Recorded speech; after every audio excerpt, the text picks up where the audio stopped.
Let's go. Mic check, mic check. Fellas, we are in the building. It is your boy, Kamish Moolah. Yeah. Mic check, mic check. Make sure you guys can hear me. See? Mic check, mic check, mic check. Yeah. I think we should be good. Y'all can hear me? Let me know if y'all tuned in, if y'all can hear me right now. I'm gonna try to get this thing right real quick. Try to throw a little background behind me.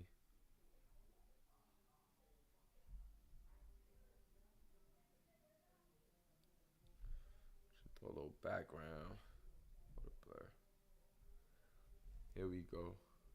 Here we go. Here we go.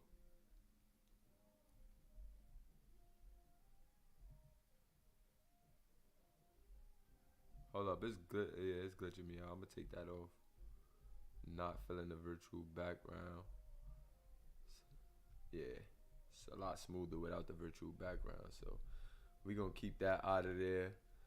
But the guys is tuning in live. Yeah, the guys in the building. The guys in the building, loud and clear. Got you, got you. So hold on, guys. Actually, give me 1 second. I want to put the thumbnail up. As well as I want to get these graphics ready for you guys. Well, the graphics is ready, but I want to get them on the screen right here with me.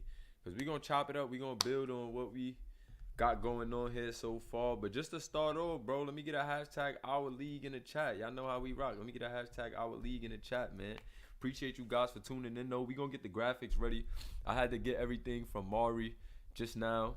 And then I got some graphics as well that I want to show you guys. But I basically wanted this to just be an informational podcast right now, just letting everybody know what we have going on here in the Simulation Basketball Association. Like, I want to give everybody a quick rundown so that way guys aren't confused, guys don't have any, guys that have any questions regarding like when are they gonna play, what do they need to do for their players.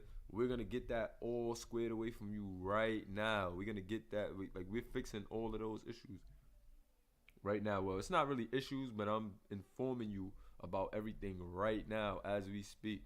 So, like I said, give me a second so I can save these images out of the Discord Messenger. I'm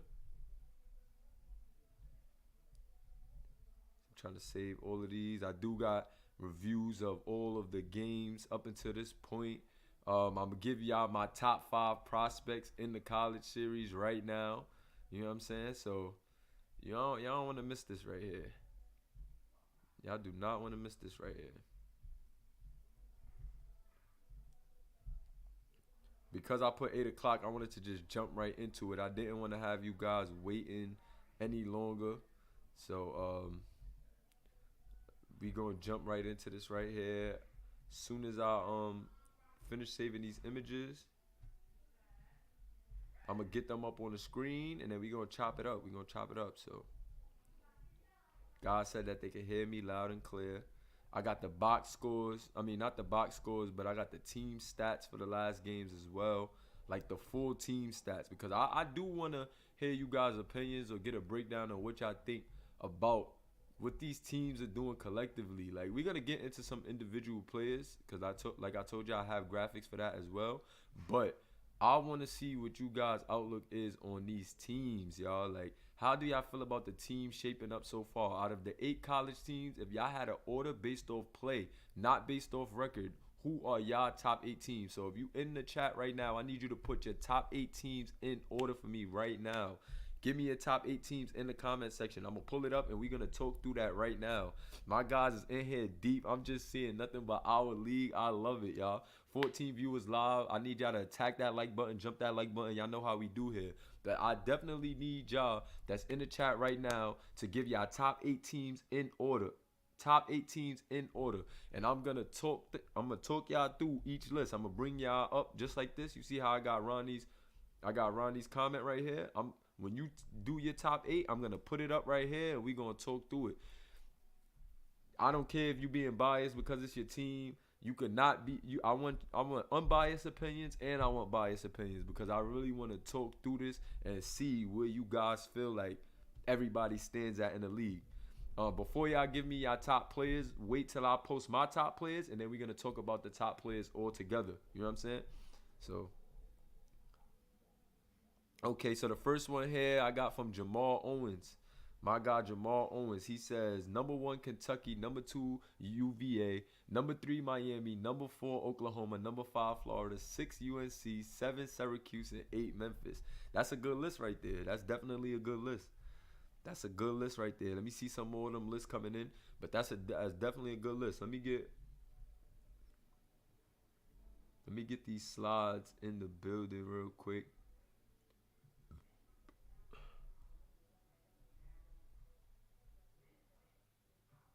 Let me get these slides in the building. Or I may could just do an extra screen share. Let me see. Screen share. Window, Chrome tab. Okay. No, I'm not going to do a screen share yet. So let's go here. Google Slides. Let me get these Google Slides right, guys, real quick. But I'm loving the energy, bro. It's a lot going on in the league right now, bro. We got Mongu Bamba getting suspended for the season. We got Austin Sanders getting expelled, so he won't be in the series no more. It's been a lot of things going on, bro. It's been literally crazy so far. Like, it's been crazy. Everything that's been going around and going on in the league, the storylines has been amazing. Like, we got the Baby Glove in the building. The Baby Glove says Virginia, Miami, Kentucky. Wow, he has a different list. Virginia, Miami, Kentucky, Oklahoma, UNC, Florida, Memphis, Syracuse. That's an interesting list. That is a very interesting list. Just to have Kentucky at number 3 is interesting because I'm not gonna say I necessarily disagree with it. You know what I'm saying? Because I do think that Miami and UVA definitely has the potential to be better than Kentucky at this point. I can't say that right now, but you know, you definitely can't fight that right now. Miami is beating the number 1 team in the country, so you can't knock them. KP has been playing amazing. Ray Gambino's been playing amazing. Chucky Glover has been playing amazing. So you definitely can't knock the hustle of Miami, bro. Like, they beat Kentucky and OU, so you definitely got to take that into account. Yeah, they took some tough losses, but whenever you could beat the teams of the caliber of Miami and OU, you know that is very dangerous. And it's crazy. I don't even have the graphics up right now. You guys still got me going, got me over here looking at what y'all got going on. But let me get these graphics in here really quick, y'all. Let me get these graphics in here because we got some spice and some heat to talk about, man. Oh, man. I'm wondering how should I start this off, guys? I'm gonna let y'all do the order for the first podcast. Do y'all want to go off of what we seen in the past first and then lead up to now, or do y'all want to go straight into the midseason standings and then we take a blast into the past? Let me know. Do you want to go to the midseason standings right now and then we take a blast from the past? Talk to me. How y'all want to do this? How y'all want to do this? Let me see.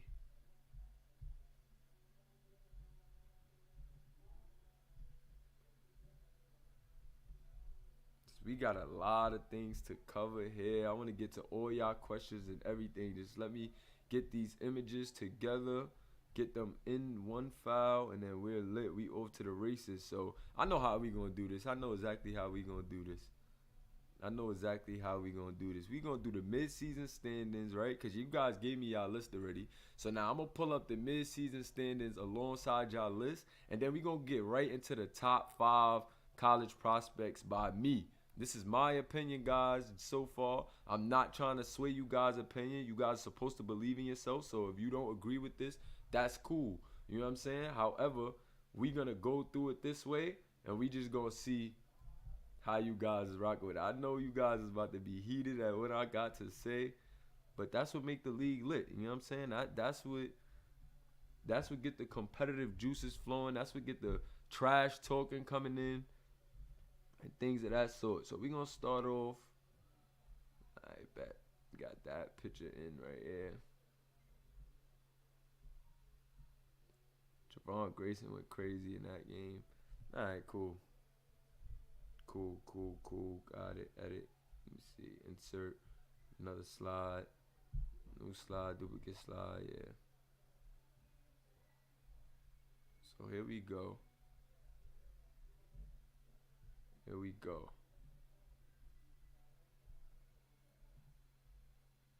There's green slides. There we go. Google Slides.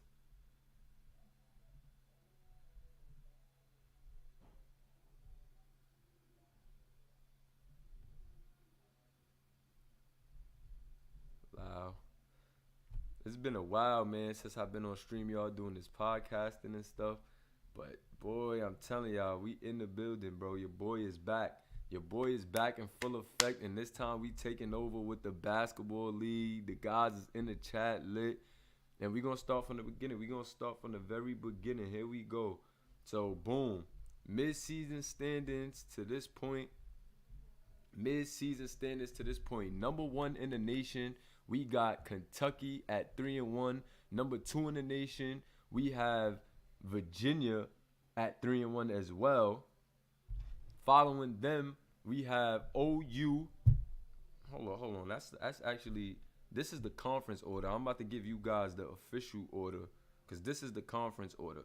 So number one, we have Kentucky at 3-1. Number two, we have UVA at 3-1. Number three, we got Florida at 2-2. Number four, we have Oklahoma at 2-2. Number five, we have Syracuse at 2-2. Number six, we got Miami at 2-2. And number seven, we have UNC at 1-3. And number eight, we have Memphis at 1-3. So that is your top 10 going into week 5. But I had to get this out the way just after week 4. I wanted to make sure we had this podcast. So we're mid-season through our first introductory series, and I don't want any more confusion. I don't want guys to be confused. I want all of us to be on the same page. We're soon gonna lock up the high school series. We're gonna lock that up about Wednesday. I spoke to Zeke today.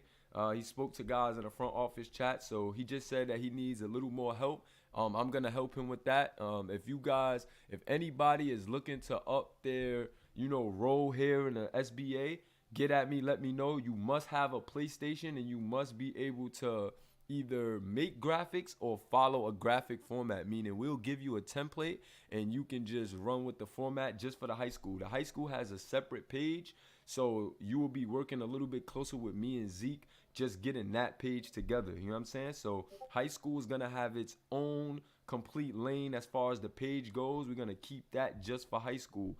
College, overseas, street ball, and the pros will all be on the main SBA page. However, high school will have its own complete page. We're still only doing 8 high schools as well. Shout out to my guy DJ Watts in the building, Eric Ashley, man, Austin the Baby Glove Sanders, A-Mac, my guy Ronnie Shanahan. Yeah, we lit, man. We lit. We in the building. My guy Gabriel Cash is in the building. My guy Amari. My guy KP. My guy Kobe Bomba. My guy CC. Everybody's in the building, man. But like I said, be sure to stay in tune. If you have any questions, I need you guys to let it be known on this podcast here. So to start off, yeah, as you can see, the ACC, Atlantic Coast Division, is at the bottom. Leading the charge for the Atlantic Coast Conference is Virginia. And then in second place, you have Syracuse. In third place, you have Miami. And in fourth place, you have UNC. UNC is actually last in the ACC, even though they're 1-1 over Miami being 0-2, because Miami has just done more in the regular season play, which has to be taken account here in the SBA. That has to be taken account because Miami, even though they haven't won a conference game, they have won some very big games. They have beaten the number 1 Kentucky, and they've also beaten OU. You know what I'm saying? So you cannot, you can't sleep on Miami, even though these guys are, ranked at number 6 in the country right now, and that they're number 3 in their conference. You cannot sleep on Miami. They beat the number 1 Kentucky and the number 4 Oklahoma. So you definitely cannot sleep on Miami. You can't sleep on Miami at all. Then in the independent conference, we have Kentucky leading the charge at 3-1, 2-0 in the conference. We got Oklahoma, number 2 in the conference, 2-2, 1-1, and then we have Florida. Florida being 2-2 and then 1-1 in the conference as well. I would say them and Oklahoma is really tied, but I'll give Florida the nod because Florida is actually number 3 in the country at the moment. So, you know what I'm saying? So Florida is actually, tied with OU for the most part because we had a weird part in the middle of the season. But as far as the national rankings go, Florida has an edge on OU by 1. Florida is number 3 in the nation, where Oklahoma is number 4 in the nation. Then following them, we have the Memphis Tigers, who have not won a conference game yet, but you still can't sleep on them. We're gonna have a Cinderella.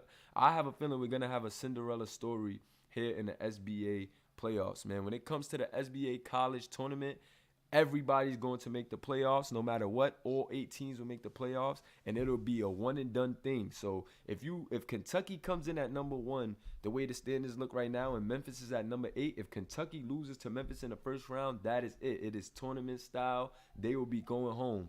So it's a lot going on in the league, man. It's been a lot of great play from a lot of guys, and for the most part, I think you guys know what's up standing wise. So we're gonna get to the real nitty gritty, man. I know what you guys want to see. I know you guys want to hear who my top 5 prospects are. And like I said, do not get mad at me, but this is my top 5 prospects right now.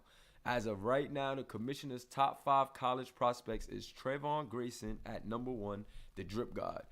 At number 2, we have DJ Evans. I like to call him the baby goat because this kid just could do it all. And then number 3, we have DJ House. We know DJ House out of Florida is probably one of the most dominant big men in the series right now. He is a generic, meaning he's not a user. For those guys who, maybe just tuning into the SBA, we have users and generics. You know what I'm saying? Generic players are just computer-based players, meaning they're not owned by a community member. However, DJ House at number 3 is the only generic on this list. And Rico Warner at number 4, big man out of Virginia, man. This kid is just a beast. I like the 2 guards in Penny Ocean and Gabriel Cash for Virginia, but I do think that their jobs are way easier because of Enrico Warner, man.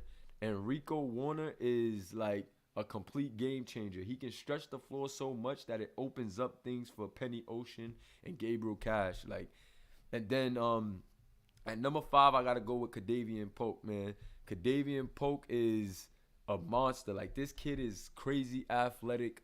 The kid is just a beast. And the only reason why I was kind of fiddling with Enrico Warner and Kadavian Polk at 4 and 5. However, I think Enrico Warner's numbers have been a lot more consistent than Kadavian Polk. And Kadavian Polk has that leg injury, and we know that he's so explosive that could become a lingering thing. You know what I'm saying? Like, he's a very explosive player. He done posterized a lot of guys, and I just could see the knee becoming maybe a lingering thing, and that was maybe one of my worries when making this list, comparing him to Enrico Warner. Also, Enrico Warner, although he's a big man, is a better 3-point shooter than Kadavian Polk has shown up until this point. However, Kadavian Polk is definitely an electric athlete and just a crazy playmaker. We've seen this kid just turn up, go from 0 to 100 real quick. So I'm not taking anything from his game. But however, if I'm going to have to go with, a more consistent guy who's been, bringing it night in, night out, and the wins also, you know what I'm saying? The wins is another thing that I kind of had to take into account. I know Evans hasn't won that many games, but his impact is just ridiculous. Like, he's averaging about 25 points. He's averaging 25 points, 5 assists, 5 rebounds, 2 steals and a block. You know what I'm saying? So with that kind of impact, the impact kind of outweighs the wins. But when you got a guy like Enrico Warner and Kadavian Polk, whose teams are kind of neck and neck at that same level, where Enrico kind of has the edge because his team only won 1 game, then I try to go to the consistency of the play. And if I'm being honest, the consistency in the play has just been there for Enrico Warner up until this point. Only up until this point. It's not, it's not anything too crazy because we only in week 4, you know what I'm saying? But being able to see each team play 4 games, I literally just have a feeling that, the ceiling for Enrico Warner for me right now is just slightly higher. I think from a pro standpoint, I think Enrico Warner um is gonna come in and have more of a direct impact on his team than Kadavian Pope instantly. However, in the long run, don't get me wrong, Kadavian Pope will wind up being, one of the best guards in the SBA period. I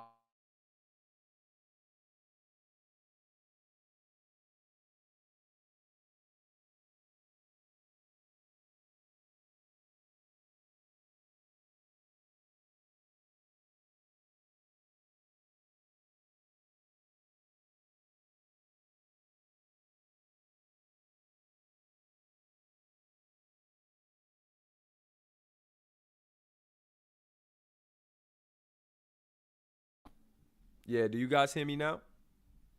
Let me know if you guys can hear me. Hello, mic check. Yeah, I bet I'm good. But yeah, so like I was saying, going down the line, like I said, Davian Pope could definitely wind up being, one of the best guards in the league. Cause he's versatile. Like he can play the one and the two. This kid is definitely a playmaker. However, if I'm going off instant impact, I have to go with Enrico Warner just to begin with. Just to begin with. Like if I had to draft a team today, I would have to go with Enrico Warner for his productivity and at how many things he could bring to the table of a team. You know what I'm saying? He can shoot the ball as a big. He can rebound really well. He has a very good inside-out game as well. Against some of the most aggressive bigs or bigger weight-wise guys, he may have trouble. But for the most part, I think I have to go with him as far as like, just the consistency of what he's been able to do and the versatility as a big man. You feel me? So that's what I gotta go with for now. And then looking at some of these games, right? Right? We're gonna look at some of these games of the past here, right? I'm actually gonna try to pull up Instagram here, right? I'm gonna bring up a Instagram tab. I'm gonna bring up an Instagram tab. And I want to actually show you guys some of the Instagram content from a lot of these guys because we have so many storylines, man. Like we have so many storylines, it's crazy. And then that's another big story. Like we see the drip god saying here, he said, "Damn, now I'm mad I'm suspended." Low-key wanted to play Rico out of all the bigs, to be honest. And that's what I love here about this league. Like the fact that it's 5 guys, on each team on the court at one time, like it brings a more intimate feel to the competition and the competitive level and competitive spirit in the league. We have real matchups going on, and we've seen a ton of good matchups go on already in this league. Like we've seen the likes of, Ronnie Shanahan, Austin Sanders. We've seen Penny Ocean versus BJ. We've seen a lot of good matchups. We've seen DJ House versus Trevon Grayson, and those are matchups that you just really don't want to miss out on here in this league. Let me see what this next tab is. Yeah, this next tab was actually the week 1 games, and as you can see, man, the numbers and just the style of play here in the league is crazy. Like week 1, Trevon Grayson had 45 points, 14 rebounds, 2 assists, and 1 block versus Syracuse. That was before Syracuse had the additions of Devontae Moore and Stephen Forbes, though. So you got to take that with a grain of salt. I mean, you still got to give the drip guy a lot of credit because scoring those type of numbers on any team is amazing. But then when you go and look at what this Syracuse team was able to add, you have to take into account that, like if the drip guard was to play against Syracuse now, how many of you guys think that it would fare the same against Stephen Forbes, against Devontae Moore? AJ is playing a lot better. Chad Moore is playing a lot better. How do you think this Syracuse versus Kentucky game will change if they meet up again? Because we've seen the additions of Syracuse and the rest of those guys. Definitely crazy matchups. Amari versus Penny Ocean. Owens versus Sanders. We had Slick versus Owens, and we seen how that turned out. Like Jamal Owens went absolutely pecan, man. Like what the kid was able to do was just amazing, and I don't think really nobody can knock him. I've been seeing a lot of guys, trying to rattle Jamal Owens' because, like, you got a guy like the drip god doing so much, but I keep telling Jamal Owens, stop letting them guys get in your head, man. This is not worth it because you're on the number one team in the nation. But moving on to in this first week of the season, Gabriel Cash led his team to a victory versus Memphis. And as you can see by the numbers, man, 24 points, 8 rebounds, 9 assists. Gabriel Cash has been looking like baby Luka. He's been looking like the Luka Doncic of this league. It is nothing that this kid can't do.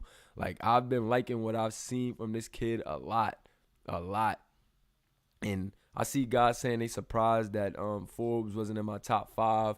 Forbes still has some work to do. I don't think that he's beaten, like, I don't think he surpassed the likes of,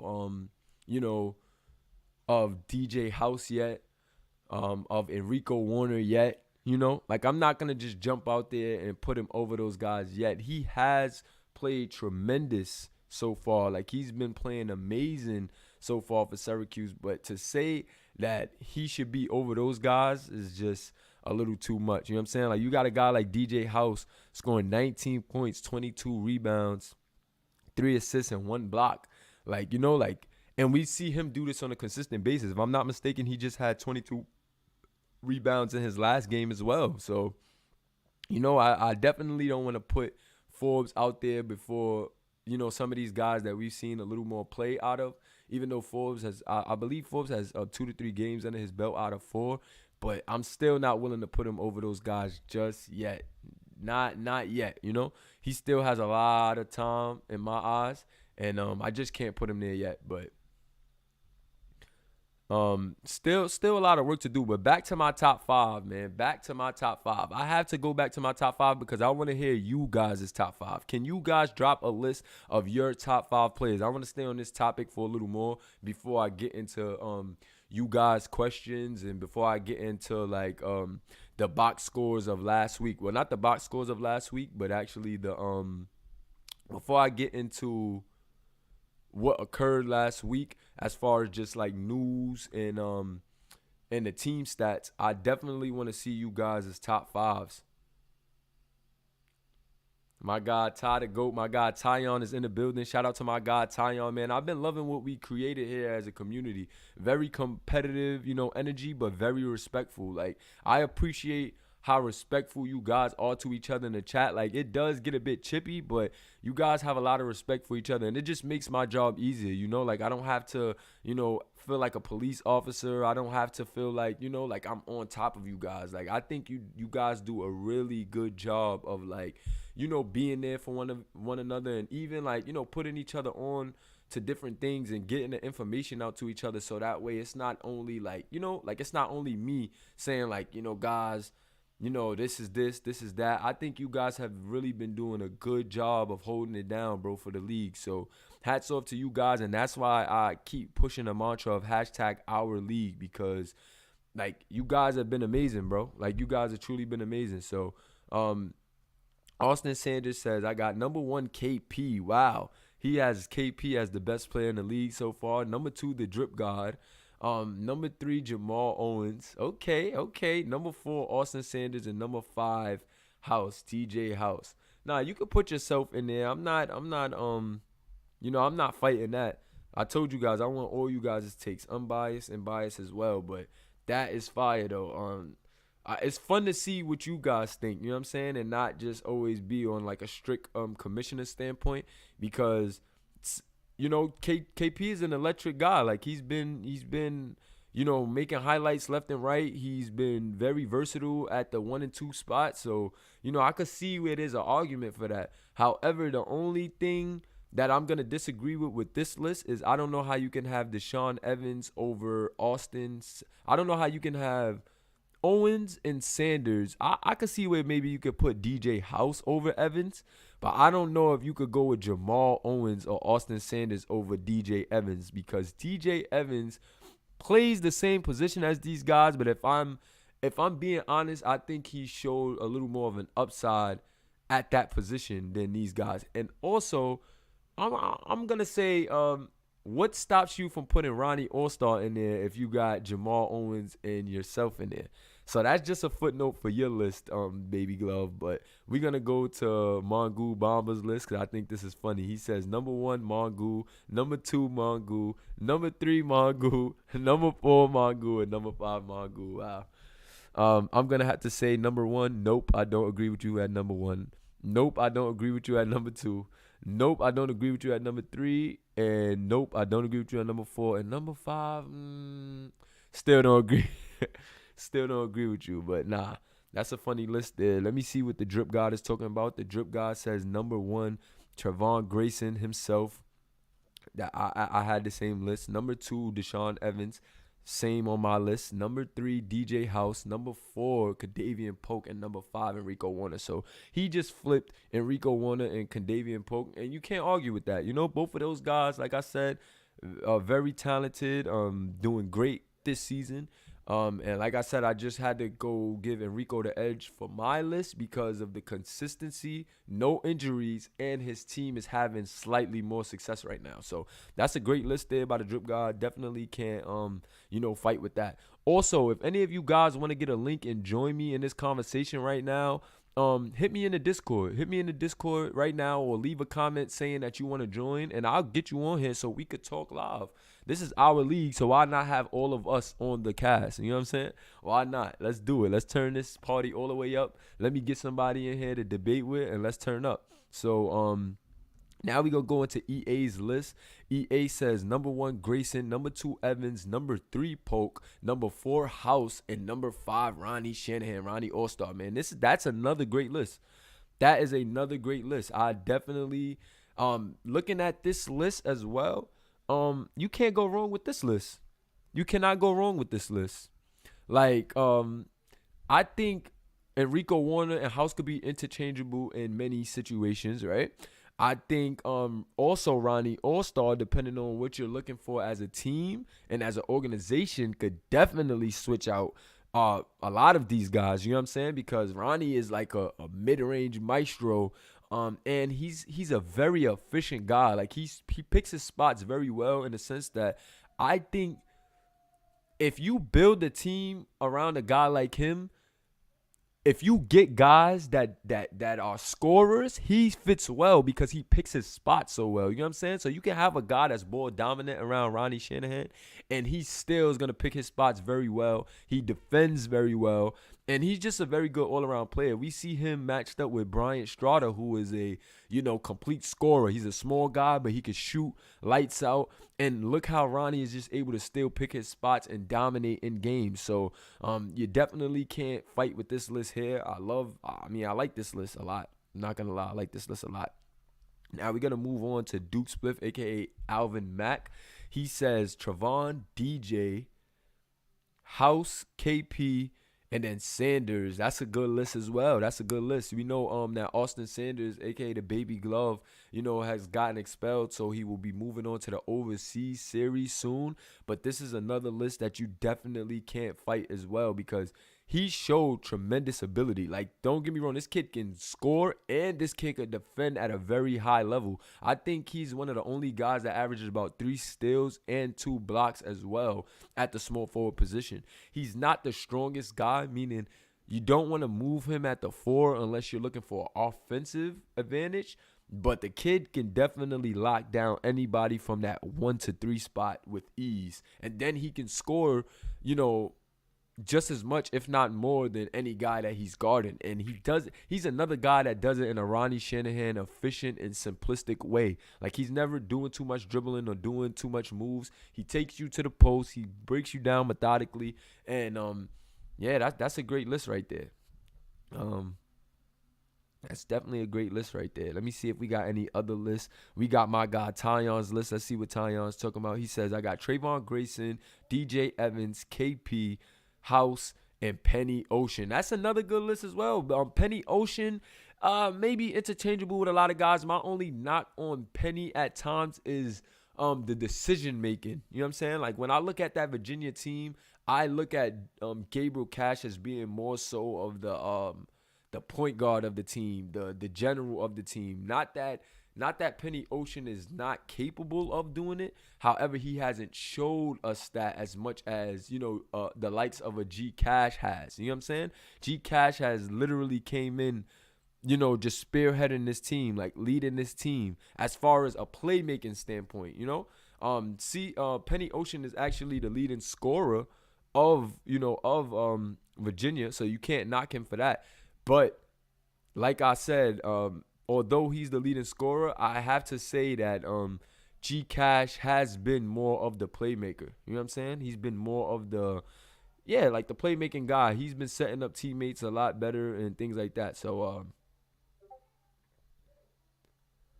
Slicko said I have to see more basketball. The Norway Nightmare's been paying attention. But yeah, Penny is nice with it, but he definitely is a ball demanding guard. So that's where that's where I would have to say there is like a bit of my guy Charlie is in the building. Wow, shout out to my guy Charlie Davenport. But yeah, like I was saying, that's where my knock comes with Penny. I'm not gonna say I wouldn't put him in any top 5 list because he's shown that he could score, and he's been scoring at a pretty efficient rate. I believe he's like in a 40% mark, and I believe he's in a 40% mark. So you definitely can't sleep on Penny. However, like I said, I just have to kind of go with I just kind of got to go with Penny. I mean, I kind of got to go with the other guys that I had on the list only for the simple fact of, like he's very ball demanding. You know what I'm saying? Like he's very ball demanding. You said we should do a top 5 at each position. Okay, I didn't do a graphic of top 5 at each position, but if you guys want to put up y'all list of top 5s at each position, I'll put that list up right here, like how I have it in the comments, and we could talk about that as well. So let me see how many guys have been paying attention. Let's do a top 5 point guards right now. How many guys have been paying attention? Who could drop a top 5 point guards list right now that we can go over? Let's see, cause that is an interesting topic. That is very interesting.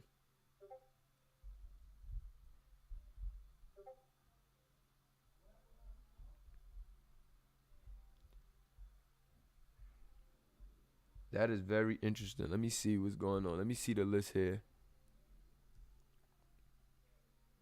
Okay.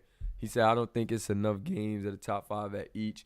That's what I'm saying. I was giving it some space. I literally was going to wait until the end of the season to drop like a top 5 of every list because I felt like mid-season, I didn't want to be super biased to users. And I think it's a lot of generics in the league that will prove to be, very, very valuable later down the line. You know what I'm saying? I think you guys are going to see, just a lot more out of the generics later down the line as the season is settling in. I think we see that now also, but I think we see it now, to be honest. Like I think Chucky Glover has been a huge part in Miami's success. You know what I'm saying? Like I think if I'm being honest, I think Chucky Glover has been the key factor into how Miami has been able to find so much success against the top teams in the league, man. The generics definitely be coming in the clutch. Chucky Glover, even Johnny Cox, the center for Kentucky. The center for Kentucky, Johnny Cox, makes the drip gods game, takes the drip gods game to another level. Best believe that Johnny Cox game takes the drip gods game to another level. And I think that's even something that Grayson will even admit himself. You know what I'm saying? Like I'm pretty sure that Grayson himself would admit that the defense of Johnny Cox is why, he's able to play so well on the offensive end. Like if you haven't, watched those Kentucky games, just pay attention. Grayson does not have to guard the best big man. The best big man on each team has to guard Grayson, but he doesn't have to guard the best big man because Johnny Cox has a lengthy frame and he is a straight defending glass cleaner. That is all his job is on the floor. It's not to score. It's not to do too much on offense. All he literally does is play defensive anchor. So, it's definitely a lot. And we got CC saying Amari and Penny 1 and 2 for the PGs. The Drip God says he has Benny, BJ, Amari, AJ, Booker as top fives. You definitely can't fight that right there. Dragic and Booker are two guys that I would have to watch a little further. I don't know who I would choose between Dragic and Booker as of right now. And that's where later down the line in the season, I think we're going to see some more things. Also, Gambino is not on that list. And if I'm being honest, I'm taking Gambino. I'm taking Ray Gambino over Booker. I'm taking Ray Gambino over Ted Booker. So that's where I'll have to disagree with Grayson on this one. I know that that's his teammate, but I'm definitely going to have to say that Dragic and Booker could change out, and then Ray Gambino definitely has to go over Booker in my eyes, just because the productivity. He's far more productive. I know that Booker can get overshadowed by the talent on his team, but Ray is nice. Like, Ray is nice for sure. Like, Ray is a bit of a different breed if I'm just being honest. Like, Ray is definitely, Ray is definitely a special talent. So if I'm gonna be honest there, hold up. I actually got some more slides. Before we get into the other weeks, let's go. Let me see. Before we get into the other weeks, at the shooting guard position, who do you guys got? Are you rocking with Jamal Owens? Or let me say wings. Because I don't want to just go specifically into shooting guards, because I feel like in college right now, guys are trying to find their stride. So they're playing the wing. They're playing small forward and shooting guard. So who are y'all top three wings? We have, the baby glove, Austin Sanders. We got Mongu Bamba. We have Ronnie Shanahan. We have Jamal Owens. Who are you guys' top wings? Let me know. Oh, we got DJ Evans as well. We got KP. We got Gabriel Cash. Like, the wings in this series are ridiculous. Guys. Also, let me get somebody up here to chop it up with. What's going on? Let me get somebody up here to chop it up with. Shout out to Certified. He just joined the Discord server, guys. Not sure who that is, but shout out to you, though. And if you aren't in the Discord server, be sure to hit us up and get you an invite ASAP, man. We got some special things going on. Very special things going on, man. But he said I'm bad at matching names without seeing it. Now, yeah, I'm the same way, but I didn't think you guys was going to come like this today. I wanted to leave some of those topics for the end of the season. Just for the end of the season, only because, it's still so early. You know what I'm saying? I don't want to, pick anything too far ahead as far as positions go. And I sound stupid on the back end. You know what I'm saying? But I'm sending that invite to you right now. Hold on. Oh, okay. So Certified is Charlie. Okay. Charlie is in the building. Charlie is in the Discord. Shout out to my guy, Charlie. Jamal Owens, I got you right now. I'm actually sending you that invite.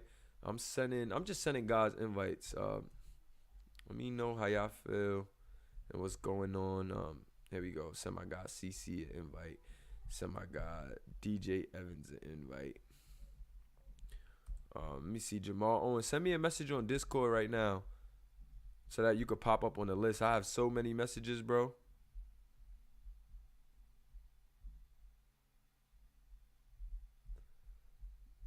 Let me know if you guys got those invites as well. And you guys don't have to join. This is just to get it out to you guys, just to make sure. Got you. Invite sent.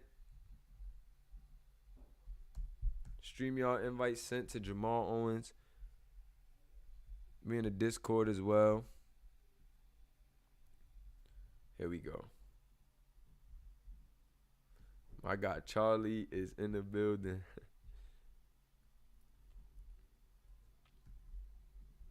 All right, the invites are sent out. Let me know if you want to invite. Okay, I got you, Tyon.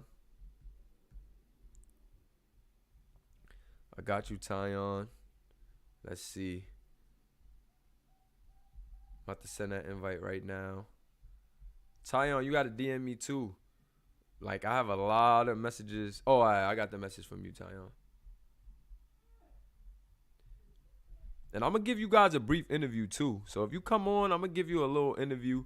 Cause I want to know how y'all feeling about, y'all experiences. I want y'all to tell the rest of, just the rest of the simulation community and the rest of, the guys here on the YouTube, how you guys are feeling about, what we got going in the SBA so far. So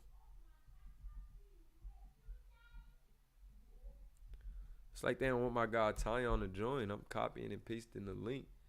And it is not sending. Hold on, give me 1 second. Tyon. Can one of you guys, Jamal, can you send that invite to Tyon really quick? Because it's not letting me send it to him. I'm not sure why. Yeah, it's literally not even like the link isn't even pasting to him. My guy Jamal Owens is in the building. You gotta unmute yourself, bro. You gotta unmute yourself. Oh, you hear me? Oh yeah, I hear you now. What's up? What's going on? Can y'all hear Jamal? Can y'all hear Jamal Owens? Y'all can hear me? Let's make sure they can hear you, cause I can hear you fine. I just want to make sure these guys can hear you. So want to make sure. They said we here. I bet, man. So my guy J.O., a.k.a. the Hitman, how you feeling, my guy? Just to start off, how you feeling today? Hey, man, a lot has gone down, but we feeling good. Obviously, of course. We always feeling good, Always feeling good, for sure. A lot has definitely gone down, man. But how are you enjoying your experience here so far in the SBA? Hey, it's good. It's good to be here. We growing fast, too. Definitely growing fast. This is crazy. Yeah, blessed to be here, given the opportunity, and we just rolling with it right now. Nah, definitely rolling with it. Okay, so now I know you've been getting a lot of flock, from guys in the chat because obviously, Grayson has been the number one prospect in the country so far. You know what I'm saying? He's been going crazy. And, a lot of guys is giving you some heat because they're kind of looking at you as like Grayson's sidekick, right?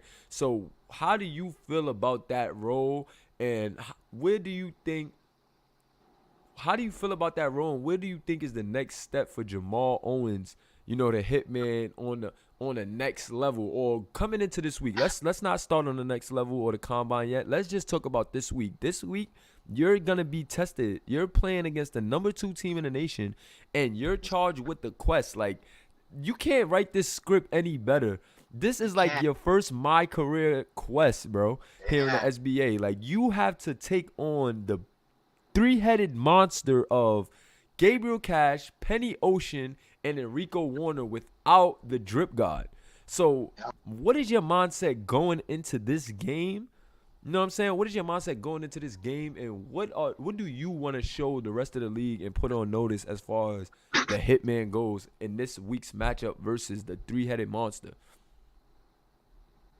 I mean, the mindset is always win games, right? You always want to win.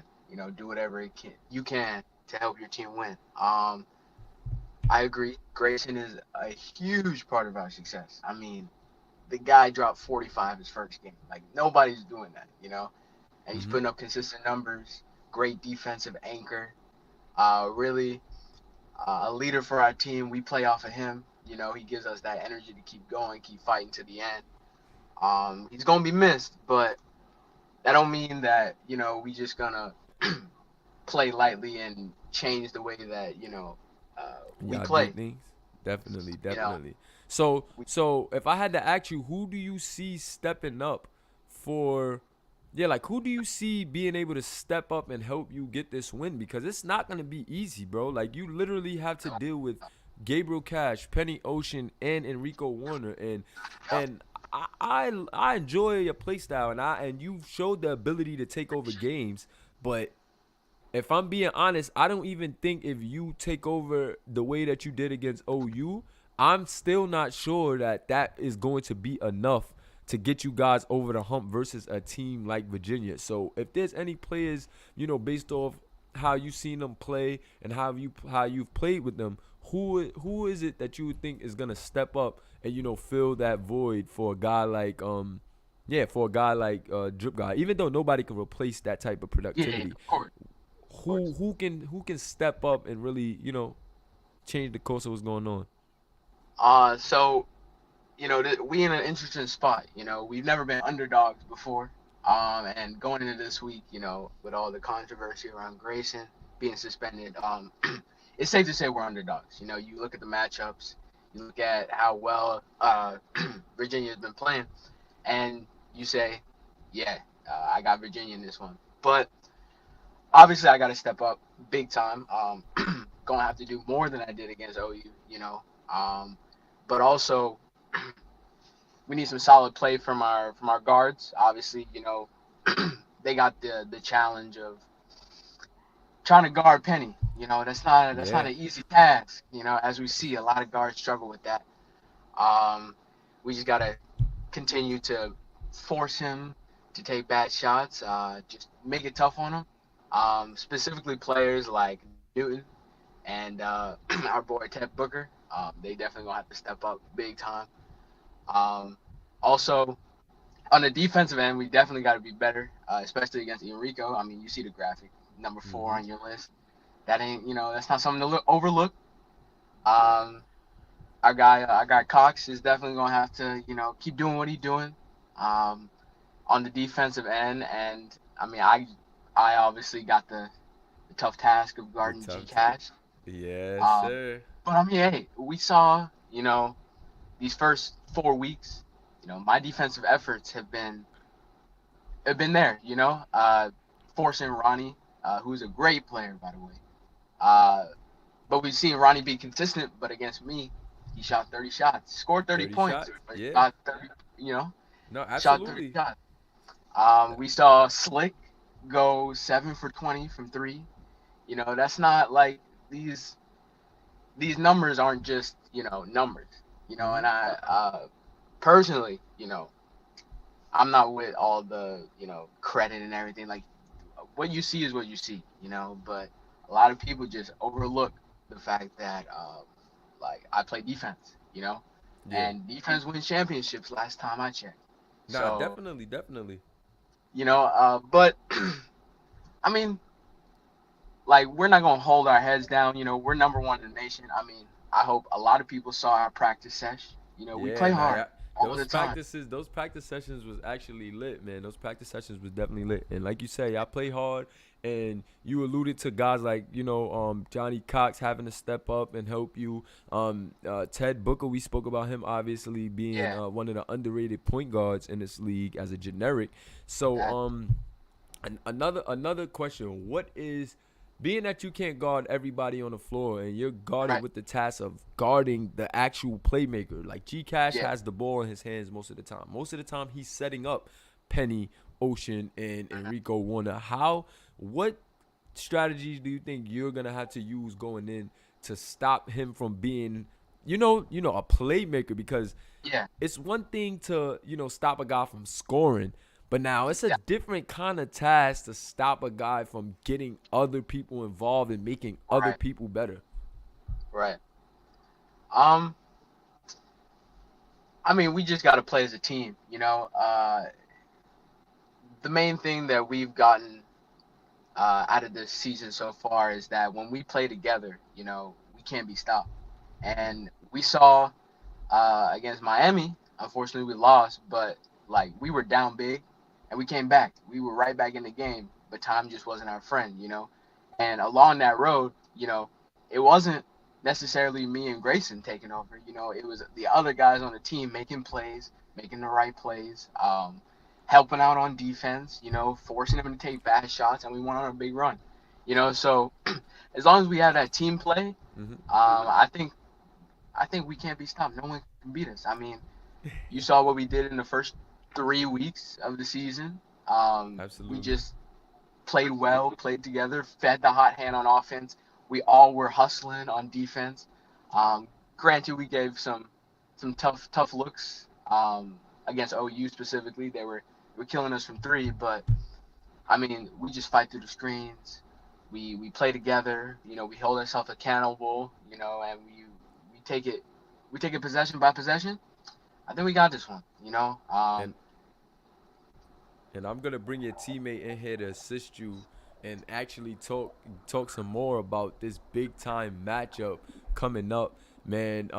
Trevon Grayson, we know, didn't elect to apologize. You actually apologized for the rant that you went on after last game between you, coach, and this, and just like my thing was the I understand that you guys are competitive. You know what I'm saying? right? I understand that you guys want to compete at a high level and your emotions are going to get involved. However, like I said, it is my job, you know, to it is my job to balance that. You know what I'm saying? Like you guys are going to be representing our league, you know, the league that I commission for the next however many years. You know what I'm saying? While you are controlling the players, Jamal Owens and Trevon Grayson. So my job as a commissioner is to balance the act of, you know, balance the act between knowing that you guys are competitive stars in the making and still cultivating that talent and that character building. You know what I'm saying? So it wasn't like a personal shot, you know, it wasn't anything personal as to why Yeah, I suspended you guys, but I just wanted to set a precedent for just what we are doing with this league moving forward. Like I love the creativity, I love the storylines. However, I'm always going to put my commissioner's spin on you guys' storylines and the headlines and news that you guys provide for me. So I'm right. always gonna take whatever you did. I'm gonna look at it, assess it from a commissioner standpoint, and say, okay, how would I go about this in this situation? What am I gonna do in this situation to make sure I have my staff in the best interest and I have my players still, you know, growing at the pace that I need them to grow on a Right. professional level. You know what I'm saying? Because um these character issues are things that I just want tamed on the pro level because you never know when sponsorships come around, Right. when actual media and attention is gonna be drawn to us in this league. We started the league 3 weeks ago. October 23rd was the first post that I made for the SBA page, right? And we are only in November 21st, and we have about 85 people in the Discord server. Our Instagram account has reached 6,000 accounts, you know, in just such a short time, you know, and we are not even in the Pro Series. We haven't even reached the Pro Series yet. So with all of this attention coming so fast, with all of, you know, the different personalities being bunched together in such an intimate competitive setting, as a commissioner, I want to still take you guys' creations and I want to just make sure we're putting it out there and we're representing ourselves in a very professional and just a very professional manner. You know what I'm saying? And Yeah. Yeah. it's always rooms to grow for you guys. So I'm not trying to be too harsh, but at the same time, you know, we have to carry ourselves as the best league, simulation basketball league Right. out there. So Yeah. Y'all can hear me? yeah, we can hear you. Yeah. So like back to how you were saying, me electing not to apologize. With that situation, it's not that I elected not to apologize. I just elected not to publicly apologize. Or in other words, like me trying to appeal my suspension. Because like I Okay. said in the Discord multiple times and from the story from the media post that Mark Williams and CBS posted, once I seen Jamal get his appeal granted, and you granted his appeal. I took it as an opportunity. Like I sat back and like, all right, these guys like, even though yeah he dropped 30 against OU, these guys still like refuse to see like who he really is. So I just took it upon myself to like give this opportunity to Owens to like show him like what he's really made of, like show him who he really is. And dudes like love to say that I'm not a team player just because of the amount of points that I score or whatever. Like I mean, I can't control how many points I drop, bro. That's if you can't stop me, I'm just gonna continue to drop points. But Yeah.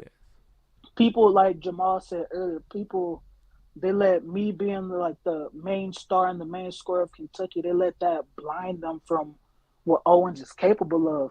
And so I just took this as an opportunity to give Owens that shine, give Owens that, because if Owens wins this game, bro, like I can't remember who said it in the chat, but if Owens wins this game, bro, he's in like top 6, top 7. I'll go as far to say top 5 conversation when it comes to draft picks, college wise. Like No, if he pulls this absolutely, off, this is going to be like monumental for Owens. And this is it. absolutely, And this is even me trying to be biased or because he's my teammate. Like I'm just like speaking like I'm kind of speaking as an analyst at this point because like you said, this is against a 3-headed monster, one of like the most absolutely, highest scoring offenses like in the college series right now.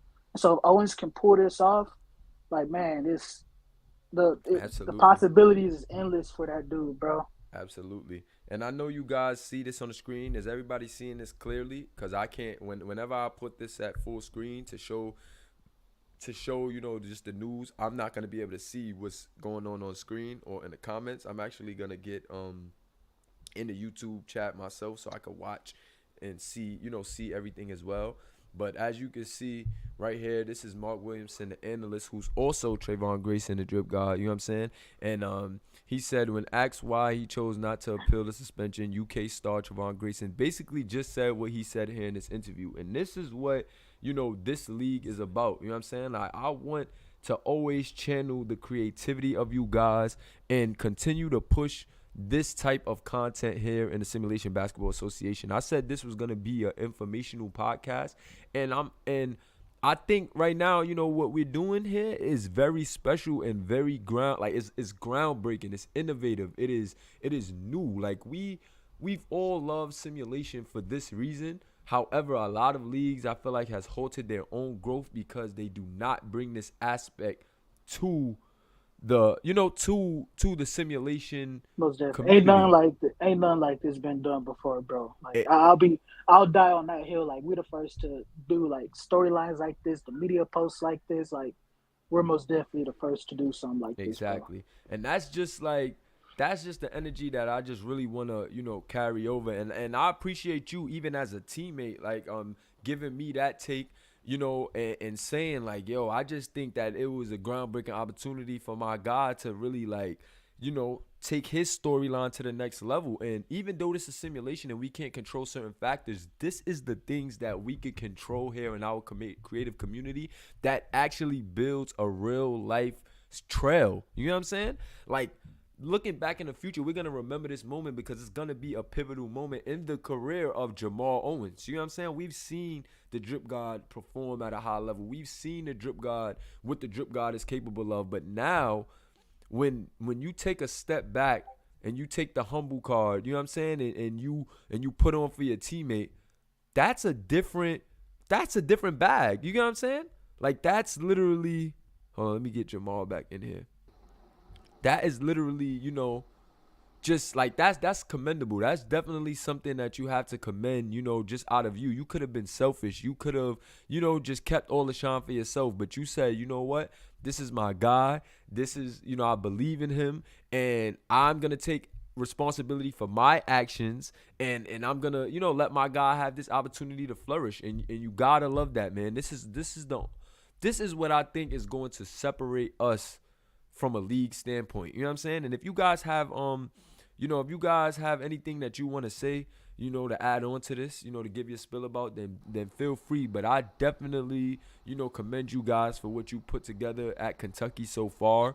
You guys are number 1 in the nation. And I think even though, like I said, that 3-headed monster, they had tied with y'all as far as record goes, you guys are still have the edge against them. But, even though they have that on-court cohesion, I've seen you guys really stick with each other, like Jamal Owens didn't have to make the statement that he made, he didn't have to make the statement that he made, to back you, which wound up getting him suspended. And then you didn't have to do what you did as far as taking full responsibility, and allowing him to, have a quest within his early college career that will maybe set him apart from the rest of the league, and hopefully this could be his second game in a row, but I definitely commend you on that one.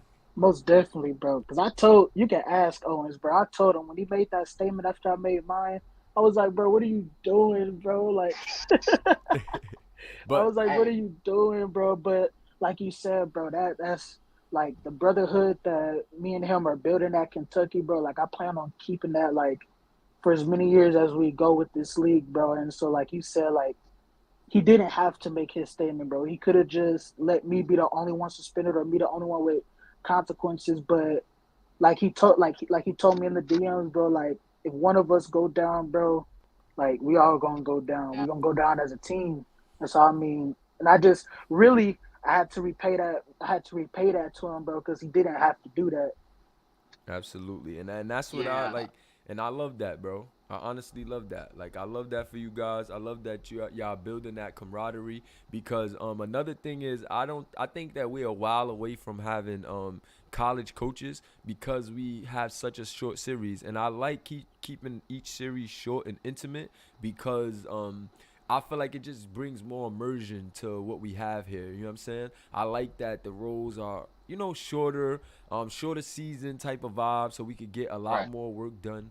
And you guys are the foundation of Kentucky now. You know what I'm saying? Like you guys right, will be, offering the next generation of Kentucky. So when Zeke and when me and Zeke start up the high school series, you guys will be the guys that are, representing Kentucky, trying to get the best prospects to go there, trying to convince prospects not to go straight to the pros, trying to convince prospects to not skip over college and go overseas. You guys will have to lay that foundation for Kentucky, and I think you guys are off to an amazing start. You know what I'm saying? I think you guys are definitely off to an amazing start with, just the culture you have already put together for Kentucky. You definitely have a winning culture halfway through the season. I don't see that slowing down anytime soon.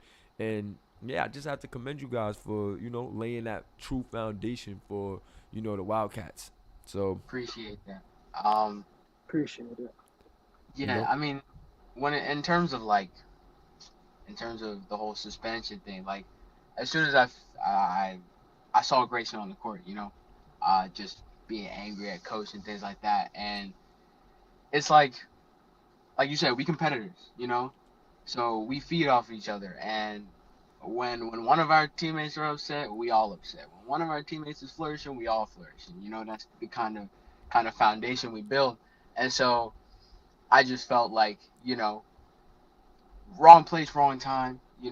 Emotions were high, and I mean, I said what I said, and it was a mistake on my part. But again, I'm gonna ride for my brother. I'm not gonna sit back and just you know relax and shy away from it. No, I'm gonna like I said in the DMs. If you go down, we all going down. We sinking with the ship. But I mean, I appreciate him for giving me the opportunity, to do my thing out there, because a lot of people still don't believe that Jo is should be in that conversation, like definitely. it's just I don't like to really let it get to my head. I know Mhm. I have, but I mean, I'm just focused on doing what it is I got to do on the court to win.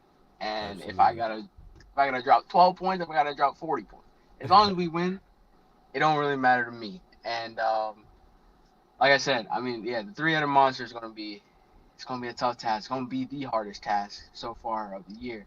But I mean, we saw, what I can do with the ball in my hands against OU. And just look forward to more of the same against Virginia. It's Speaking of just that OU game, we're gonna tap into that right now. I was actually just oh, surveying through the brother. Instagram, and we're gonna talk about that right now. So I'm gonna. This question is gonna start off for the drip god, Trevon Grayson.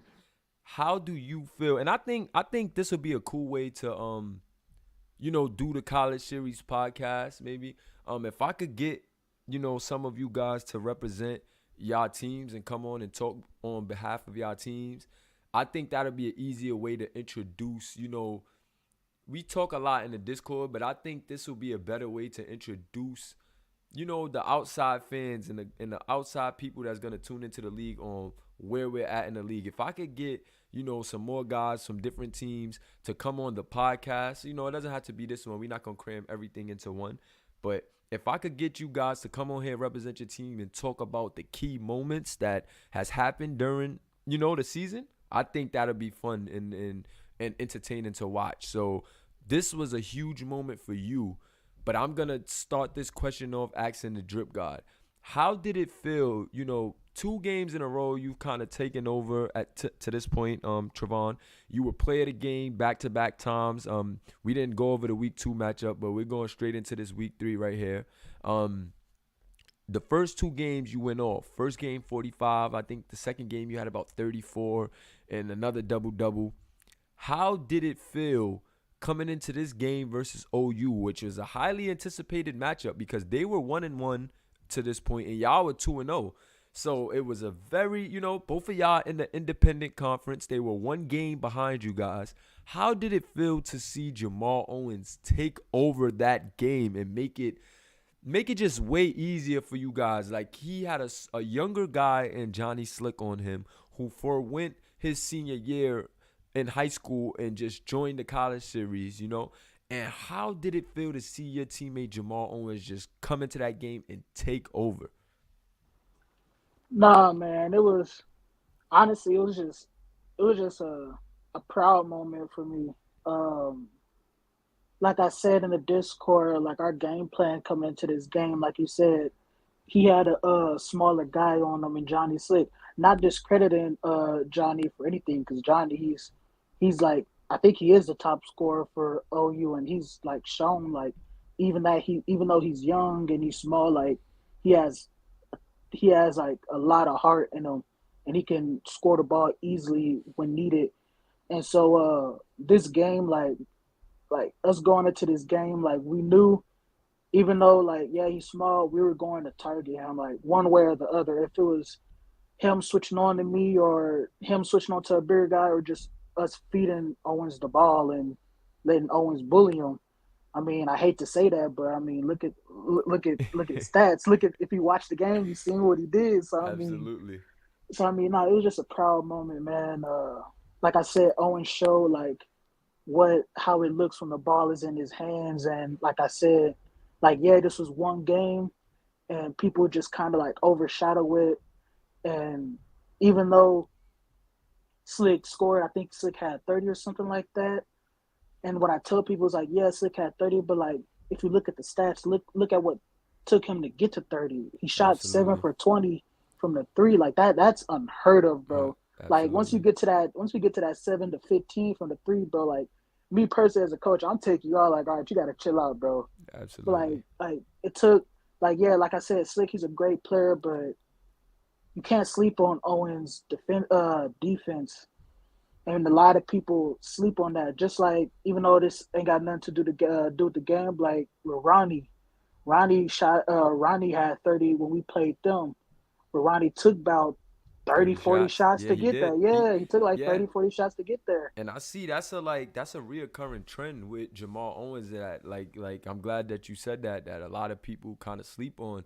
That's a reoccurring trend with him where guys have to take a lot of shots to score a lot of points on him. You know what I'm saying? Like, not knocking these guys at all, because a lot of these guys have shown tremendous scoring ability. Like the game right before this, Slick went off. Like, I believe he only missed about 5 shots in the game before this and was just lights out. So you can see the difference when, Jamal Owens is guarding these guys. And this was definitely his breakout performance, so far in week 3. And going into week 4, he's faced with another tall task. You know what I'm saying? Like, week 4, going into week 5, because we already went over week 4, but going into week 5, he's faced with another tall task. You know what I'm saying? Of just facing just like I said, a 3-headed monster. But back to this game though, Jamal Owens, I got a question for you now with regarding this game.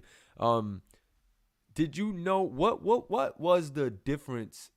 What was the difference in this game? What opened up for you? What was it? Coaches' play calls? Was it you just taking things into your own hands? Was it something that you and Trayvon maybe talked about before the game that you was like, I saw a mismatch, maybe something that coach didn't, implement in the practice, scheme? What was it? I mean, we talk about talk about how you got to do a lot of scouting on these teams, right? And so we saw that Slick went off the last game. Like you said, he didn't miss many shots. He was lights out, and I'm pretty sure RU won that game. Um, Yeah. so it's all about game plan. We may not show it, but coach is definitely looking at all the things that go on around the league. And in practice, you know, game by game is a different strategy. First two games, it was Grayson all the way. These bigs were undisciplined. As you can see, he fouled out. Fouled them out. Yeah. Three opponents. That's not easy to do. And that Absolutely. takes hard work. So we recognize those flaws and we attack them. See, against OU, you got the likes of Austin Sanders. You got Bonobo down low. Yeah. And then you got Johnny Slick. The youngin. And Sure. coach just said, hey, we got a young guy on the squad going against us. Just do your thing. This is your time to shine. Just show him what college is really about. What we about? Yeah. You're here and we understand what you can do, and we're gonna switch it up this game. It's your time and do what you do. And as you see, I did what I did. I mean, 33, 2-5. That's not something to just overlook. Yeah, it was one game. But you look at the stats, you look at the shooting. I'm pretty sure it was 13 for 20 from the field goal. Yep. And I think it was 1 for 2 from 3 or 1 for 3 from 3. Like, those are good stats. Those are efficient shots. And you saw that Johnny Slick took 23s to get 30 points. It's one of those just consistent patterns that happen. And I mean, I just like I said on one of my IG posts was, as soon as I got the ball in my hands that game, like, I knew I could not be stopped. There were countless of opportunities for me, and every single one I was like, I'm putting the ball in the basket. That's plain point blank period. Definitely. And I mean, you see the graphic. We could talk about that play specifically. It was like, I saw we had a mismatch all game, and I felt like I could get to the basket at will. And people forget, in high school, I was an athlete. Absolutely. Like, I was just, playing all types of sports. I'm an athletic guy. I mean, I'm not small either. 6'8". Fat 6'8". That's Yeah. not small. So I was just imposing my will and using my physical attributes to translate to the game. And we got the dub. And Absolutely. that's just it. So Bro, now I did that not takes know me- you was 6'8", bro. What the? Yeah. So now that I'm takes 6'8", me man. so now that takes me to this game right here, and I know you guys do not, I know you guys aren't happy about this. Come on. However, we have to talk about it. You know what I'm saying? I got the Kentucky guys here, and this is what this league is about. We're putting the league on. You know what I'm saying? We're giving the outsiders an inside look at what goes on here and what is the Simulation Basketball Association. You know what I'm saying? This is our very first podcast. And I think that the way that this podcast has, just even came about in itself, I like what it turned into. You know what I'm saying? That's why I said I do want to start bringing, other teams on here so I could go through the key moments that they've went through as well. So if we have any other guys in here, definitely get with me. I have to get Austin Sanders and Slicko Mode in here. Not for this episode, but I definitely, matter of fact, I'll go down the line. It's perfect that you guys are #1 team in the country and you guys were here for the inaugural episode. And look at that. This is #OurLeague, and look how organic everything has came about. If you're not in tune with the Simulation Basketball Association, please get in tune with us on Instagram at SBA.2K. here on YouTube, and make sure you get a link to our Discord where you could join in on the inside conversations through, we chat about everything. We chat about growing the league. We have tons of storylines that gets dropped into the promo cuts and storylines. We have tons of media. As you can see, I actually went through some of that on the Instagram and earlier in the video. And this is what it's about. Like, I want to get these different teams in here through different series, so that way you guys can follow, the storylines and the creativity of these guys in the league. These guys are creators. These are digital creators. These are digital basketball players. These guys are digital basketball players. These guys are the top level of digital basketball creation. You're not going to get more creatives here. You're not going to get more competitive creatives than you get here in the Simulation Basketball Association. So this is where you bring your story to life around a creative community that will also assist you. Trust me, we have guys that can help you with the likes of Photoshop, help you build a storyline for your player, and help you just grow, in this, amazing league that we have here. And you're going to see some more teams. So, don't think that this is the last. Next week, we'll have Virginia come up. We'll have Penny Ocean, Gabriel Cash, and Enrico Warner. If we could get a hold of him, we'll get these guys in here, and we'll go through the key moments of these guys' career as well. But back on track here, you guys took a big loss in week 4. First loss of the season. I don't want to say a big loss because you didn't lose by that much, but it was a huge loss in the sense that Miami was a 1-2 team and you guys were 3-0. Although Miami is filled with talent, what was it like taking that loss there? Man, honestly, bro, like, I hate, even though I always preach, like, don't be like no fake humble person. This was a humbling loss for us, if I'm being honest, because everybody in the Discord, like, are like me, Owens, like, we're some trash talkers, bro. We gonna talk our trash, like, it's what we do best. But we're able to back it up.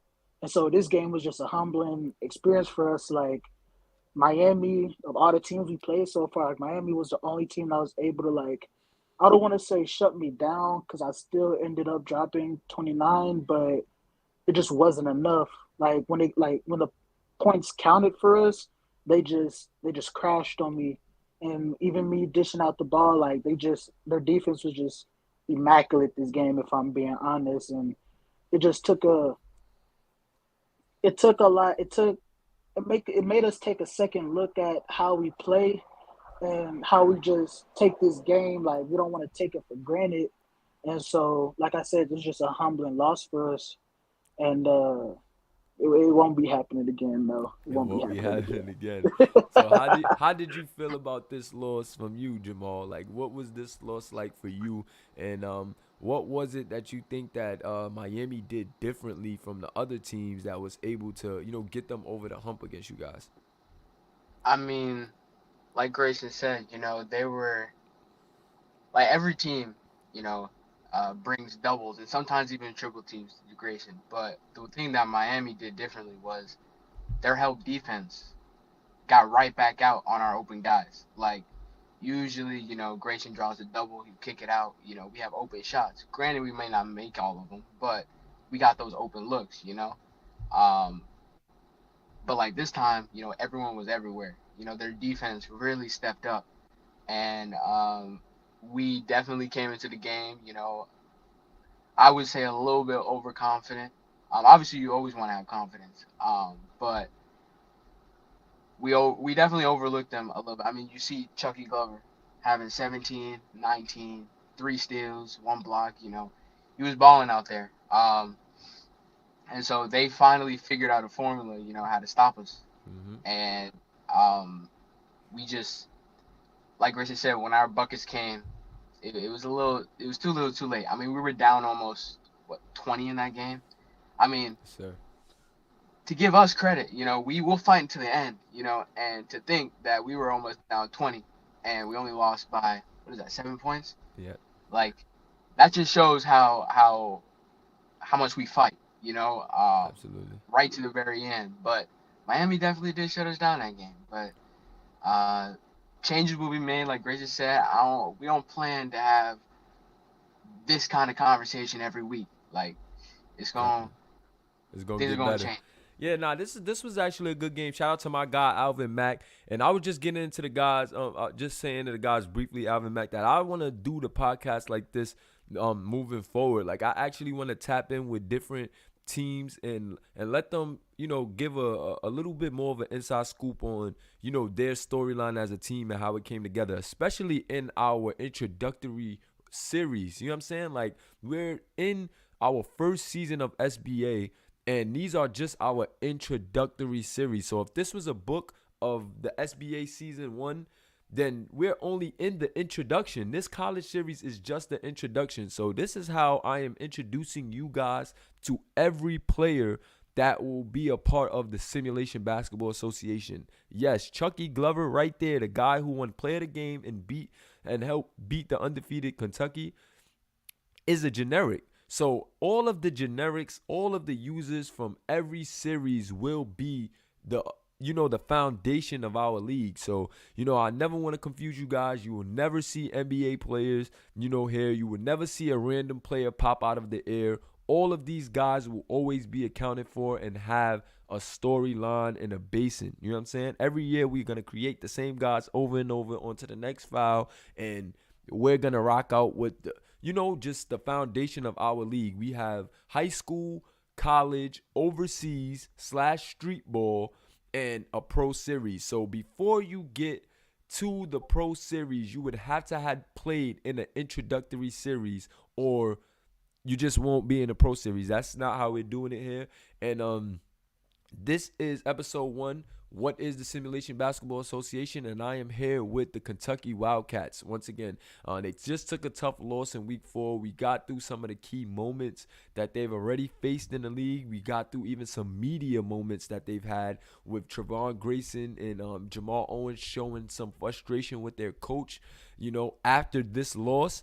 And leading to that is one of the biggest storylines and biggest moments for, Kentucky moving forward, as they're going to have to go against the 3-headed monster without the likes of Trevon Grayson, who is their best player. So also another thing I had to ask you, Trevon, what is the difference between Chucky Glover and a lot of the other bigs that you've faced so far? Because we've seen you play a lot better against We've seen you play better against DJ House, who is a, top prospect compared to the likes of a Chucky Glover. But what made you have more success against DJ House opposed to going against Chucky Glover in this one? Was it what the team did, or was it just the different styles of the players? I feel like it was more of a different style. Like I said during this game, bro, and I said it a couple times during the Miami game. Like going into this game, and me watching previous Miami games, I said Chucky was going to be like the first real problem that I face when it comes to bigs in my matchups. Like I said, Chucky was going to be like my first actual problem that I face, and he showed it. 19, like Owen said, 17 points, 19 boards.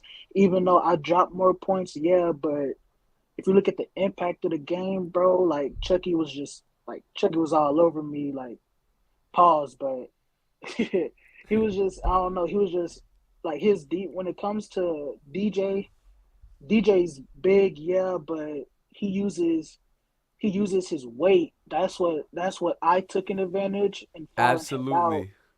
That's what I took it to advantage when I fouled him out. He uses his weight too much, and being a big guy like that, like you're gonna get caught for that all the time. And so you got to be able to adapt.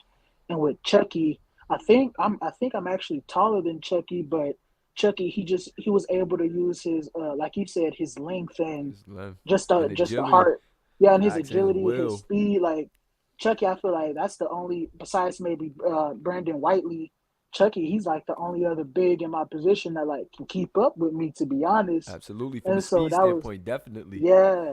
And so just that alone, that just made me have to rethink my whole game against Miami.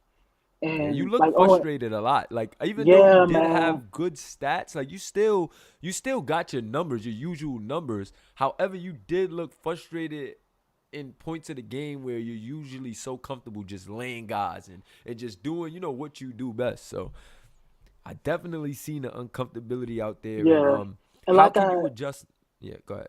go ahead, my bad. Go ahead, ask your No, I was just question. saying. So how can you adjust moving forward, knowing that, like you said, like guys like Brandon Whitley and Chucky Glover is opposing a different problem compared to guys like you seem to be more comfortable against the heavier guys who can't really keep up with you. I noticed that you take them on the outside and you use your quickness to your advantage. So now that you're going against guys who now that you see on the other end that there's guys who's just as agile as you and can use their speed just as well as you can, how are you gonna use not like what are you gonna use now to your advantage with those guys? Or do you go into the bag of using your strength, trying to use your strength, or do you, you know, start to show that mid-range jump shot a little more, or Yeah, yeah, most definitely. I'll just have to like you said, with the bigger guys, it just really, I don't want to say it makes my game one dimensional, but it kind of does that because, yeah, like we said,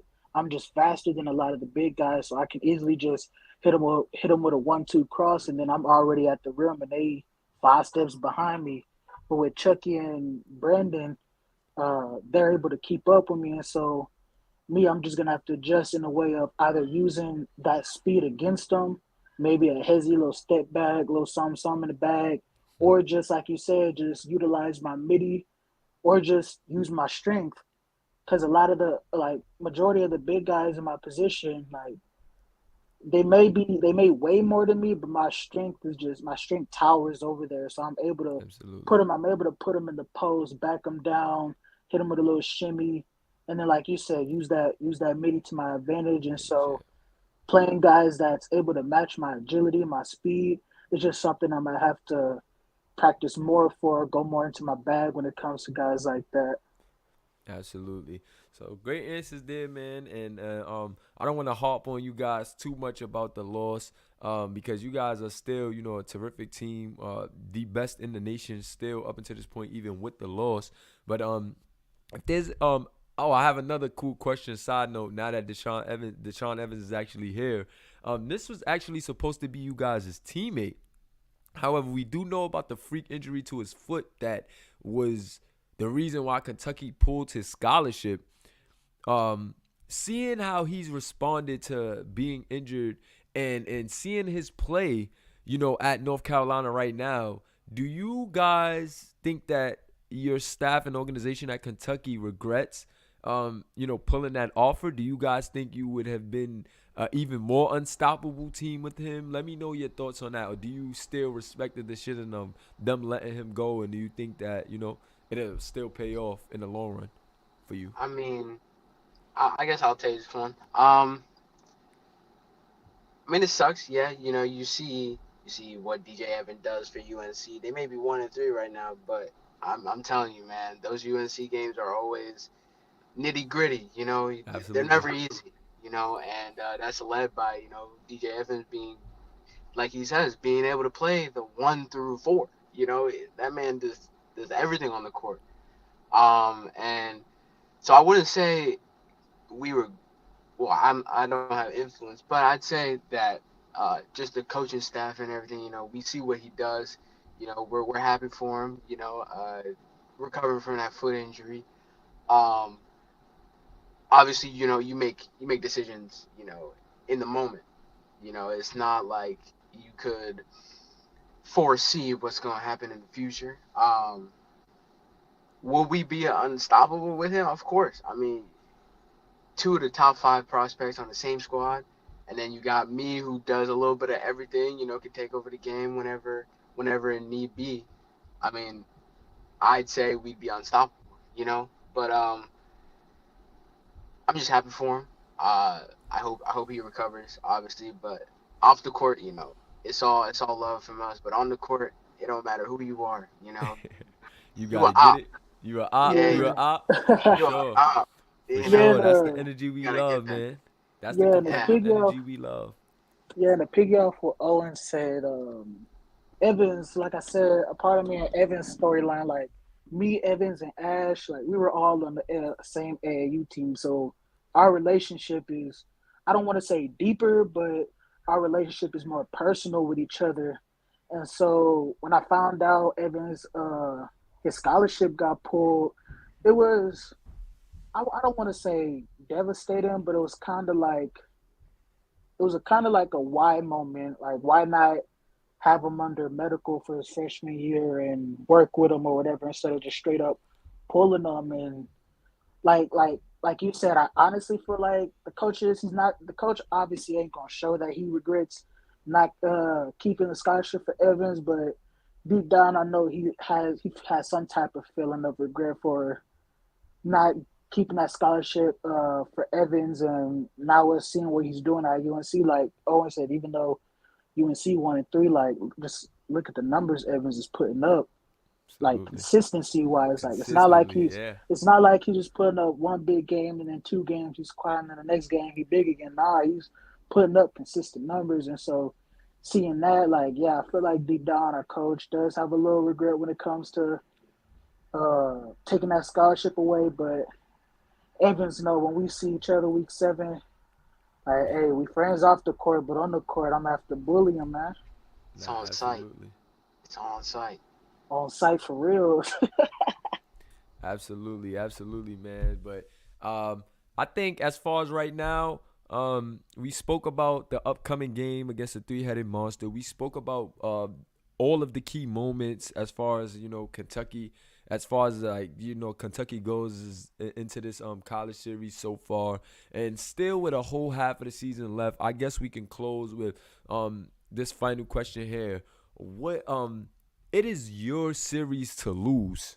It is you guys' series to lose, if I'm being honest right now. 100%. Yes, we know how special the three-headed monster is at Virginia, but it is on you guys. I'm pretty sure that the rest of the simulation world and the SBA community knows that you guys are the head honchos. If you guys lay an egg, it'll send shockwaves through the media, through our community that has grown tremendously. We got 80 guys now that's cheering for you guys to lose and wanting to see you guys downfall. So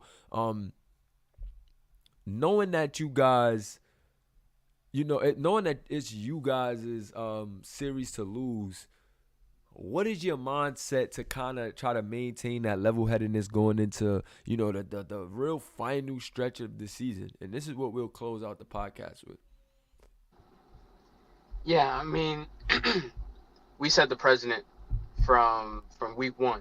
You know, with that game against Cuse. Granted, as you said before in the podcast, they didn't have the likes of Devontae Moore. They didn't have all of these other guys around them, but still, we blew them out. And against OU, it was a back and forth game, but we never really lost control of that game.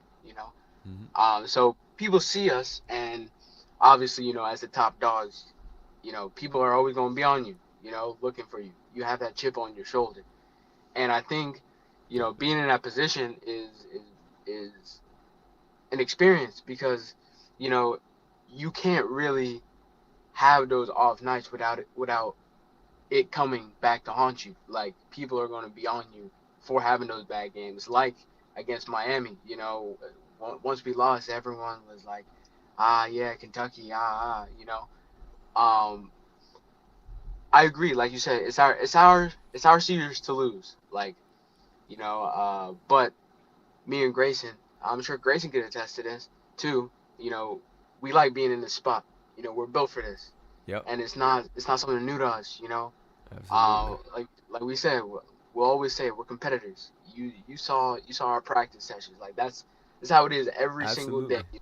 We That walk was into fun. the That was facility. actually fun to watch. Yeah. We walk into the facility every day with the same goal. Try to be better. Always. You can always get better. And I mean, week by week, we've shown different things. It's not always the same thing. Granted, we have one loss on our record, but we're not going to let one loss dictate, who we are, at the core. And who we Absolutely. are is the best college team Okay. in the SBA, and that's just Okay. point blank period. Okay. And so So tall task there, man. You basically stating that y'all gonna close it out as that team. And Grayson, I'm glad he said you guys love the spotlight, and we're gonna wrap it up here. We're gonna wrap it up here. How is those NIL deals going, and do you think that you could potentially lose some of these deals if you do not close the show, being the number one prospect from day one, and the success? I think maybe it would have been less pressure if Kentucky would have started off, a bit average, but being that you guys hit the ground running and are at 3-1 now midway through the season, how do you think you run the risk of losing some of those NIL deals if you do not close the show? And do you think you run the risk of hurting your draft stock if you don't close the show and win a national championship for the University of Kentucky? Oh yeah, most definitely, bro. I feel like I said earlier, like we're me and Owens, like I said, we're trash talkers and we're able to back up everything we say, and so us, God forbid, not being able to close out what we started, and like Owen said, the culture we built of us being the best of the best, most definitely I feel like that'll play a big part into potentially losing NIL deals or harming my draft stock. And so that's why like I said earlier, that's why I plan on like not having games like that Miami one anymore. So when it comes down to playoff time, we're in the best shape, best health, best possible way of closing this show out, even though it's one and done and everybody's like nervous about a one and done situation and having these Cinderella stories. Like the way I'm looking at it right now, bro, like everybody can have their dreams for a Cinderella story right now, but like here at UK, bro, like we're expected to close the show. We're expected to win the Natty. Like we have all these expectations on us, and so we're not gonna shy away from that. We're not gonna cower and try to what's the word I'm looking for? Try to like try to give the attention to other teams or whatever. Like, nah, like we gon' like Owen said, we both love the spotlight. We're gonna take this spotlight and we're gonna run with it. Just like you said, like we started 3-0, took the unfortunate loss to Miami, the humbling experience. But now we back on our game. We got UVA coming up. Like I said, I got a lot of faith in my team and pulling this off. Not saying it's gonna be easy at all, but I got a lot of faith in my team and the winning culture that we built here. And so like I said, we're gonna take this spotlight and we're gonna run with it. Like nobody taking the spotlight from us. As you can see, like everybody's always ready to talk about Grayson or Owens or anything dealing with UK. Like everybody's ready to talk about us. If it's good, if it's bad, we always in the spotlight. And so, hey, like at a certain point, hey, there's nothing you can do but endure, endure it, adore it. So I mean, we're gonna take it. We're gonna close this show out. We're gonna show people why we was the best team and why I'm a top prospect and why Owens is in the talks of being one of a top five prospect. Because like I said, Owens has the ability to jump in that top five conversation, whether you want to believe it or not. And so, two top five prospects on the same team, like the possibilities for that is endless, bro. Like if we chose to stay another year, hey, I said no. We going back to back. So I mean, No doubt. that's just the mindset we have. That's just the mindset we both have, and that's the culture that we're trying to build here at Kentucky. And so, I That's mean, fire. yeah, that's all I gotta say on That's that, fire. man. That's fire, man. We didn't get into the period of guys declaring for the SBA draft and stuff like that. But that's you guys saying that, man. I got some media work to do, and I appreciate you guys' time. This has been an amazing first episode. I love how it just organically happened to wind up getting you guys on here and talking us through the key moments that Kentucky has went through in this first college series, because this is what it's about. We're gonna look back on this in a few months or even a year or a couple years time, and we're gonna be like, wow, look at the storylines that brewed from just the beginning of the SBA days. And this is what it's about here. Let's continue to set the foundation. Let's continue to create. Let's continue to build as a community. And I truly appreciate you guys, man. Hashtag our league. love and appreciate, just all the energy that we've been receiving. And I'm going to let you guys go, man. Kamish Moolah out. Shout out to Kentucky. Shout out to the rest of the guys that been in the chat rocking with us, man. And I truly appreciate, just like all the energy, man, in the league. And we are not nowhere near finished or even at the beginning. So be sure to stay tuned here at SBA.2K on Instagram, at the Simulation Basketball Association here on YouTube, man. Appreciate you guys, man. Can't say enough for just all the hard work that all of you guys are putting from a media standpoint, from a statistics standpoint, from a staffing standpoint, from just a community standpoint. I truly appreciate you guys. Just like I can't explain it enough, man. It's your boy Kamish Moolah here. Jamal Owens in the building. Trevon Grayson, the drip guy, in the building. Yes, sir. And we out. Appreciate you guys, man. I'm going to be in the Discord, so everybody that's here, definitely get in tune with us. Drop a comment here on the YouTube video if you want to get in the Discord with the rest of the players. Get in tune with us on Instagram at SBA.2K. We have the Discord link in our bio if you're an Instagram person. But if not, you still can drop that comment, like I said, and get in tune with us.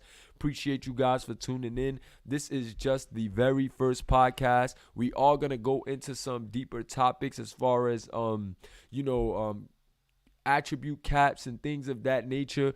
But I think that we should just leave it here. I think our fan base has just got a lot of good information regarding storylines and got a good introduction to, the Kentucky team as a whole. So we definitely gonna get into the updates as far as caps for the Patreon. Shout out to all my Patreon guys as well.